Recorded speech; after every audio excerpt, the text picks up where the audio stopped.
बे पासे नाज़रीन अवांखे ख़बर ॾींदासीं कि मां जिते कराची जी मक़ामी अदालत में डॉक्टर माह शाह जी मुबैना जो DNA सैंपल ॾियण खां इनकार कयो वियो आहे।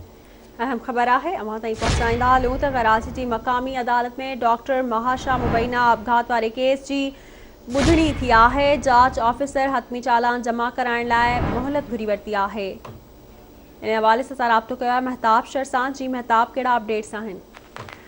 जी बिल्कुल तक बताया तो डॉक्टर माह शाह के केस मामले आ रही है कैसे ही चालान की दीनी मुलजमन जमा कराइण जी ॿुधणी थी। जांच ऑफिसर पारां अदालत में 5 ॾींहनि जी मोहलत वठण जे लाइ दरख़्वास्त जमा कराए छॾी आहे, जेकी अदालतनि जी मोहलत जेके 5 ॾींहं बहाल करे छॾी आहे। ऐं जांच ऑफिसर जो चवणु आहे त DNA टेस्ट खां वठी मुकमिल करण खां बाद में जेको आहे 5 ॾींहनि खां पोइ जो चालान जमा करायो वेंदो। जी वॾी महिरबानी महताब तफ़सीलनि खां आगाह करण लाइ।